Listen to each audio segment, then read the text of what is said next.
Turn on your videos, please. Online students, turn on your videos. Only 2 or 3 have turned on the video.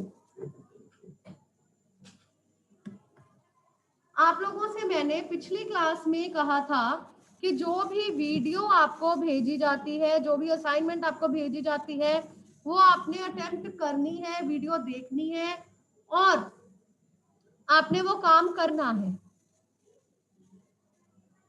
This week 2 फरवरी को आपको अपठित गद्यांश की video भेजी गई थी और अपठित गद्यांश सॉल्व करने के लिए अलग से भेजा गया था। किस किस ने वीडियो देखी और सॉल्व किया है? Raise your hands who have done.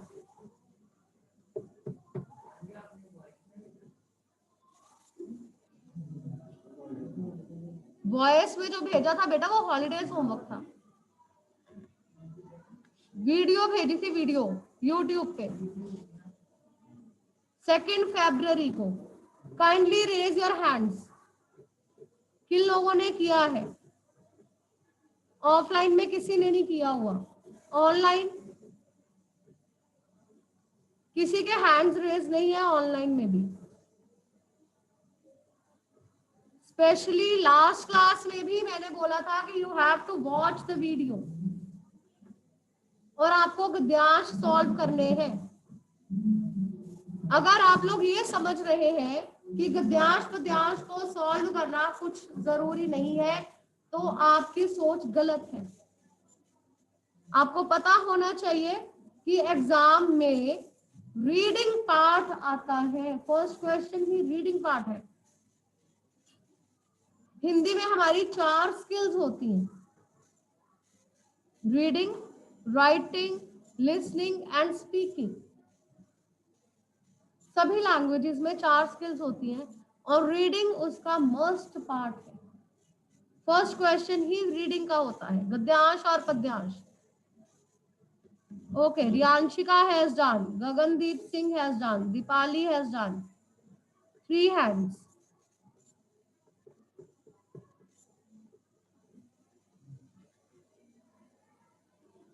Any other?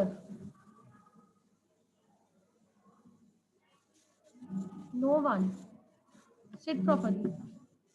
It's sad that we are not doing it. अच्छे बच्चे भी काम नहीं कर रहे हैं, जो मुझे अच्छा नहीं लग रहा देखकर। ओके, गगनदीप आपने सारे क्वेश्चन सॉल्व किए बेटा? Very good. Yes ma'am. और गद्यांश है आपके पास अभी लिखा हुआ? Yes ma'am. गद्यांश है? Okay, very good good. जिन लोगों ने नहीं किया है, गद्यांश में रीड करने लगी हूँ, उसके बाद क्वेश्चंस लिखूंगी। बहुत ध्यान से गद्यांश सुनेंगे और मुझे क्वेश्चंस के आंसर्स देंगे। क्वेश्चंस नोट करो साथ में। फर्स्ट क्वेश्चन इज, भारतीय संस्कृति की प्रमुख विशेषता क्या है? भारतीय संस्कृति की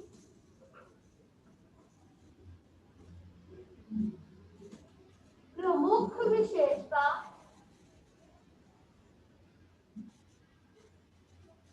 क्या है?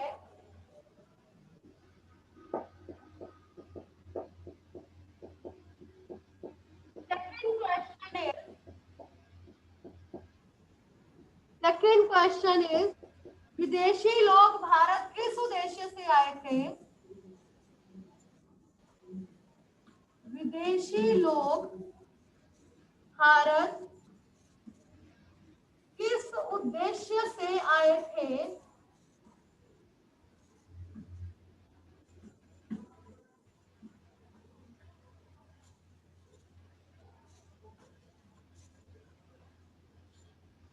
थर्ड क्वेश्चन इज, भारत का विशेष गुण क्या है? भारत का विशेष गुण क्या है?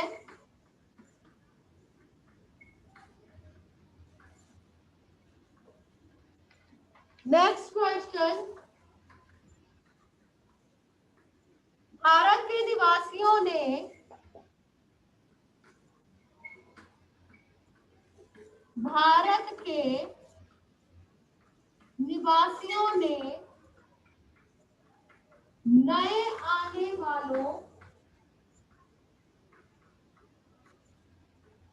नए आने वालों के साथ कैसा व्यवहार किया?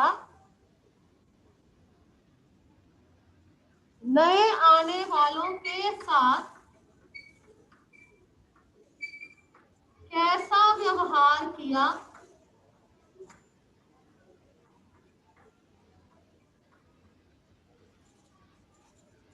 एंड लास्ट क्वेश्चन इज, हम क्या कोशिश कर रहे हैं? हम क्या कोशिश कर रहे हैं?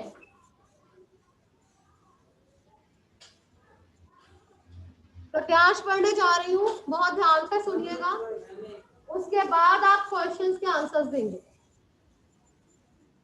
भारतीय संस्कृति की प्रमुख विशेषता है कि यह बाहर के सभी नए प्रभावों को ग्रहण कर उन्हें अपना बना लेती है। यहाँ की धरती पर विदेशी आते रहे ताकि वे यहाँ बस सके, यहाँ से कुछ जानकारी पा सके या लूटपाट कर सके या इस पर कब्जा कर सके। उस जमाने में यहाँ के निवासियों ने इन नए नए आने वालों को अपना बना लिया। इस विशेष गुण ने ही हमारी प्राचीन संस्कृति को आज तक जीवित रखा है। हम एक नए राष्ट्र के रूप में अपने को संवारने की पूरी कोशिश कर रहे हैं, पर आज भी नई चीजों को स्वीकार करना और उन्हें अपना बना लेना भारत का विशेष गुण है। राइट? फर्स्ट क्वेश्चन इज, भारतीय संस्कृति की प्रमुख विशेषता क्या है? Raise your hands. भारतीय संस्कृति की प्रमुख विशेषता क्या है? हाँ जी बेटा। Okay, yes Riyanshika. रियांशिका आपने सॉल्व किया बेटा, बताइए इसका आंसर फर्स्ट का। यस मैम, भारतीय संस्कृति की प्रमुख विशेषता ये है कि ये बाहर के सभी नए प्रभावों को ग्रहण कर उन्हें अपना बना लेती है। Very good. भारतीय संस्कृति की प्रमुख विशेषता है कि यह बाहर के सभी नए प्रभावों को ग्रहण कर उन्हें अपना बना लेती है। नेक्स्ट क्वेश्चन इज, विदेशी लोग भारत किस उद्देश्य से आए थे? हाँ जी लावण्या।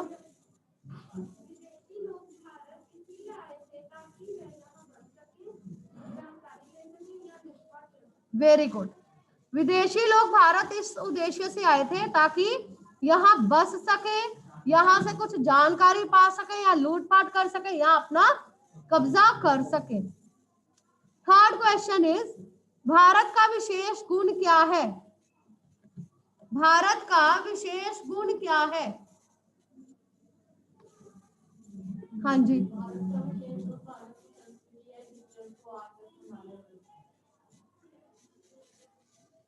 यस तितीक्षा।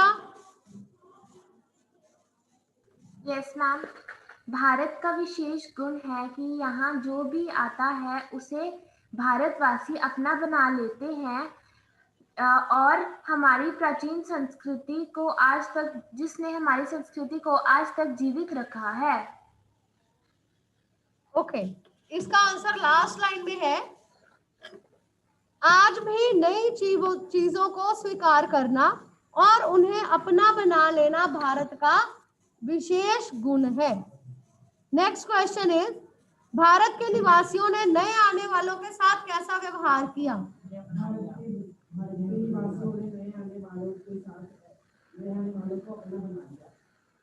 भारत के निवासियों ने नए आने वालों को अपना बना लिया। नेक्स्ट इज हम क्या कोशिश कर रहे हैं, हम क्या कोशिश कर रहे हैं। हम एक नए राष्ट्र के रूप में अपने को संवारने की पूरी कोशिश कर रहे हैं। ओके फाइन, हम एक नए राष्ट्र के रूप में अपने को संवारने की पूरी कोशिश कर रहे हैं। ये बेटा गद्यांश था जो मैंने आपको भेजा था और आपने इसको सॉल्व करना है, राइट।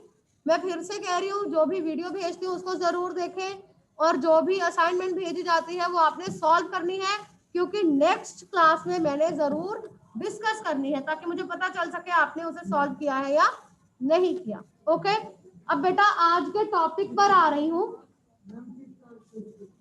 हम क्या कोशिश कर रहे हैं, हम एक नए राष्ट्र के रूप में अपने को संवारने की कोशिश कर रहे हैं। ये था फिफ्थ आंसर। ओके, अब बेटा नए टॉपिक पे आ रही हूँ। आज का जो टॉपिक है पहले भी हमने किया है, लेकिन जब मैंने आप लोगों के टेस्ट चेक किए तो उसमें मुझे काफी प्रॉब्लम्स लगी कि आप लोगों को टॉपिक शायद अच्छे से अभी भी समझ में नहीं आया है। हमारा आज का जो टॉपिक है वो है वाक्य। वाक्य क्या होते हैं, कोई बताएगा मुझे? सेंटेंसेस। ओके, सेंटेंसेस ऐसे बन जाते हैं, कैसे बनाए जाते हैं सेंटेंसेस? Meaningful words. ओके, जिस सेंटेंस का कोई मतलब हो। इसका मतलब ये है कि शब्दों के व्यवस्थित रूप को, शब्द होते हैं, शब्दों से हम वाक्य बनाते हैं, लेकिन शब्दों से वाक्य ऐसे ही नहीं बन जाते, राइट। शब्दों को जब हम एक व्यवस्थित रूप दे देते हैं तब वाक्य बनता है, राइट। शब्दों के सार्थक और व्यवस्थित रूप को वाक्य कहते हैं, जिसका कोई मतलब। हमने दो प्रकार के वाक्य किए थे, एक हमने किए थे रचना के आधार पर, दूसरे हमने किए थे अर्थ के आधार पर। रचना के आधार पर वाक्य कितनी तरह के होते हैं, कौन बताएगा मुझे? रचना के आधार पर वाक्य 3। कौन कौन से? कौन कौन से?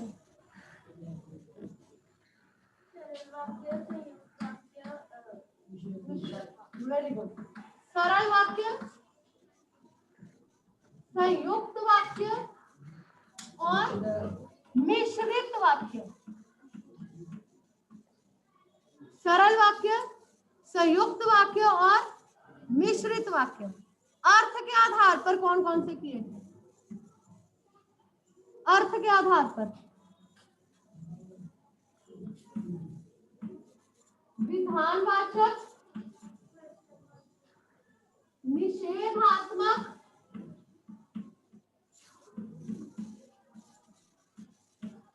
प्रश्नवाचक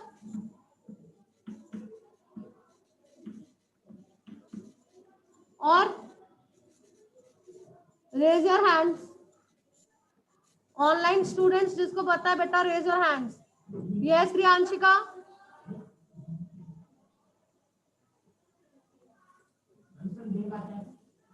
यस प्रियांशिका। विस्मय आदि बोधक वाक्य। बोधक, संदेहवाचक, संदेहवाचक, संकेतवाचक, आज्ञावाचक, संकेतवाचक, इच्छावाचक और इच्छावाचक वाक्य, आज्ञावाचक वाक्य। आज्ञावाचक। ठीक है, ये 8 प्रकार के हैं अर्थ के आधार पर। रचना के आधार पर जब हम वाक्य के भेद करते हैं, उसका मतलब ये है कि वाक्य बनते कैसे हैं, वाक्य की बनावट कैसी है, राइट। अर्थ के आधार पर जब हम करते हैं तब हम ये देखते हैं कि वाक्य का मतलब क्या निकल रहा है। ओके, सरल वाक्य में हमने पढ़ा था कोई भी साधारण सिंपल सेंटेंस, जैसे मैं बोल रही हूं, आप सुन रहे हैं, ठीक है। संयुक्त वाक्य में दो इंडिपेंडेंट वाक्य होते हैं, उनको और तथा आदि के साथ जोड़ दिया जाता है, वो एक वाक्य बन जाता है। जैसे मैंने बोला मैं बोल रही हूँ, एक वाक्य। उसके बाद मैंने बोला आप सुन रहे हैं, दूसरा वाक्य। दोनों सरल वाक्य, अलग अलग वाक्य, ठीक है। उसके बाद मैंने बोला मैं बोल रही हूँ और आप सुन रहे हैं, दो अलग अलग वाक्य थे, लेकिन हमने और लगाकर एक वाक्य बना दिया, वो बन गया संयुक्त वाक्य। उसके बाद है मिश्रित वाक्य, जब एक वाक्य दूसरे वाक्य पर निर्भर करता है। एक डिपेंडेंट वाक्य होता है, दूसरा इंडिपेंडेंट होता है, राइट। आपके पीटी 4 के सिलेबस में इस बार अर्थ के आधार पर वाक्य है, ठीक है। सबसे पहले है विधानवाचक। विधानवाचक वाक्य कौन से होते हैं? Simple sentence. कुछ बच्चों ने जब टेस्ट अटेम्प्ट किया, इसमें विधानवाचक की जगह लिख दिया सरल वाक्य। आपको प्रश्न पूछा गया था अर्थ के आधार पर वाक्य का भेद बताइए, ठीक है। अगर आपने लिखा है विधानवाचक तो मैंने उसको गलत किया है, क्योंकि आपने भेद का नाम गलत लिखा। सरल वाक्य रचना के आधार पर है, चाहे वो सरल वाक्य है, लेकिन प्रश्न पूछा गया था अर्थ के आधार पर, रचना के आधार पर नहीं। अगर कुछ भी ऊपर नहीं लिखा हुआ, सिंपल लिखा हुआ है वाक्य का भेद बताए, तब आप उसको सरल वाक्य भी लिखें तो वो चलेगा। लेकिन अगर पर्टिकुलरली पूछ लिया गया है अर्थ के आधार पर बताइए, तो आप उसे विधानवाचक ही लिखेंगे। Is it clear everybody? Any doubt? No. जितने भी सिंपल सेंटेंस होते हैं वो सब विधानवाचक में आएंगे। उसके बाद है निषेधात्मक वाक्य। निषेध का मतलब होता है मना कर देना, निषेध, नहीं, नेगेटिव सेंटेंसेस, ना, नहीं, मत, जिसमें लग जाता है, वो होते हैं निषेधात्मक वाक्य। उदाहरण बताओ निषेधात्मक की, रेज योर हैंड्स। अच्छी सी कोई और। मैं स्कूल नहीं जाऊंगी, ठीक है, मैं स्कूल नहीं जाऊंगी, निषेधात्मक। Very good. मैं आगे से ऐसी गलती नहीं करूंगा, मेरा अभी खेलने का मन नहीं है, निषेधात्मक, जिसमें नहीं, मत, ना आदि शब्दों का प्रयोग हुआ, नेगेटिव सेंटेंस। उसके बाद है प्रश्नवाचक,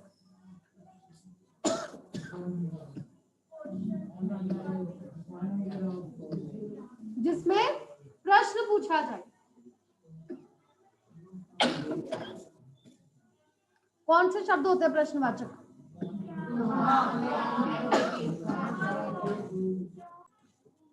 ये लोग कौन है?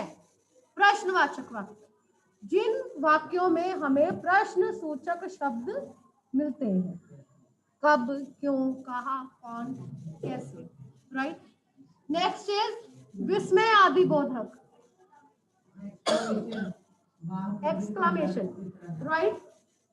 ओके, वह कितना सुंदर चित्र है, वाह, अरे, हाय, ओह, शी, हे भगवान, ठीक है। विस्मय आदि बोधक। एक आपको वाक्य दिया गया था जो काश से शुरू हो रहा था, इच्छावाचक में आएगा। बहुत सारे बच्चों ने इसको विस्मय आदि बोधक में लिखा, उसके पीछे कॉमा लगा था, ठीक है। अगर आप वैसे काश शब्द का अर्थ देखते हो तो ये इच्छावाचक शब्द है, विस्मय आदि बोधक नहीं है। हैरानी, दुख, प्रसन्नता, उसको नहीं दिखाता। हाँ जी,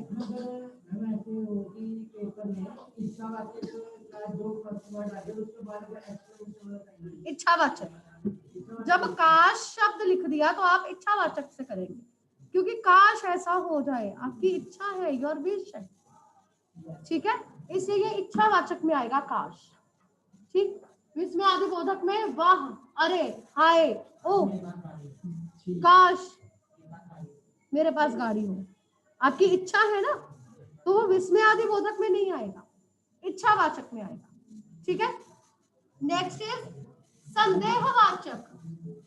संदेह, जब हमें किसी चीज की कोई निश्चित रूप से कुछ नहीं पता है, शायद बच्चों ने काम कर लिया होगा, हमें क्लियर नहीं है, शायद कंफर्मेशन नहीं है, शायद संदेह है। ठीक है, उसके बाद आगे है संकेतवाचक।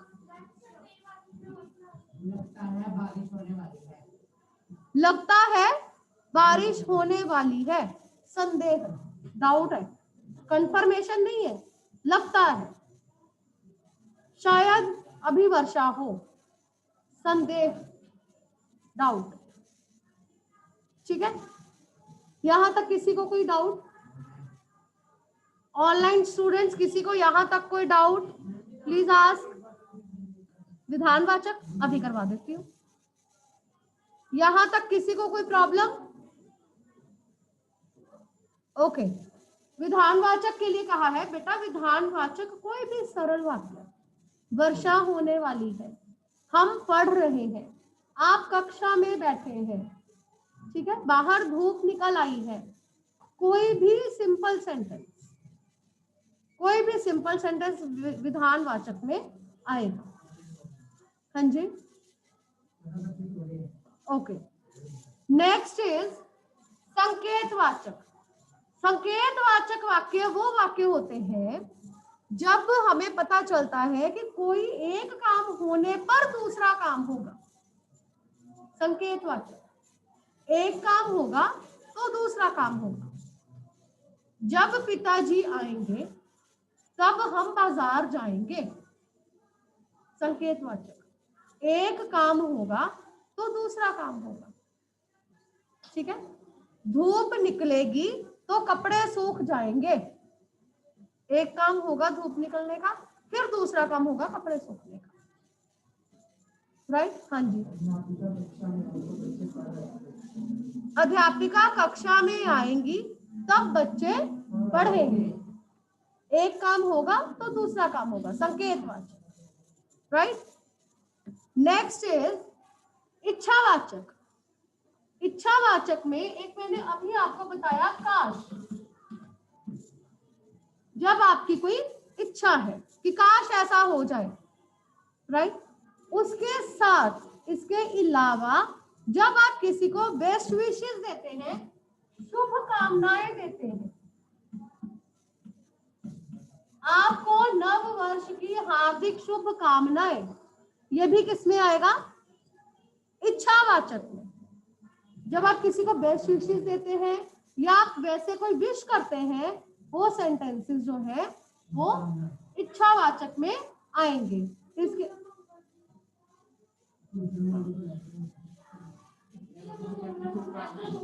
हाँ, वो भी इच्छावाचक में आएगा। ठीक है, जैसे आपकी यात्रा मंगलमय हो, आप किसी को गुड विशेस दे रहे हैं कि आपकी यात्रा मंगलमय हो, आपको जन्मदिन की शुभकामनाएं, इच्छावाचक में आएगा। हाँ जी, सॉरी मुझे सुना नहीं। बिल्कुल ठीक। उसके बाद लास्ट है आज्ञावाचक। आज्ञावाचक, इसके नाम से पता चल रहा है जिस वाक्य में कोई ऑर्डर किया गया हो, जिसमें कोई आज्ञा दी गई हो। जैसे पानी ले आओ, आज्ञा दी हुई है, पानी ले आओ, दरवाजा बंद कर दो, सॉरी, हाँ, अब हमें आज्ञा दीजिए। ठीक है, इसमें सिर्फ आज्ञा नहीं होती है, इसमें रिक्वेस्ट भी होती है। सिर्फ ऑर्डर नहीं है, सिर्फ आज्ञा नहीं है, रिक्वेस्ट भी है, परमिशन लेते हैं। कृपया पानी ले आइए, कृपया दरवाजा बंद कर दीजिए, ठीक है। पंखा, पक्का इस पंजाबी वर्ड, कृपया पंखा चला दीजिए, आज्ञावाचक में, राइट। इसमें आपने सिर्फ वो वाक्य नहीं देखने हैं जिसमें आज्ञा दी गई है, लेकिन वो शब्द भी देखेंगे, वो वाक्य भी देखेंगे जिसमें रिक्वेस्ट की गई, राइट। हाँ जी प्लीज। पहले हमने किए थे रचना के आधार पर सरल वाक्य, संयुक्त वाक्य और मिश्रित वाक्य। उसके बाद हमने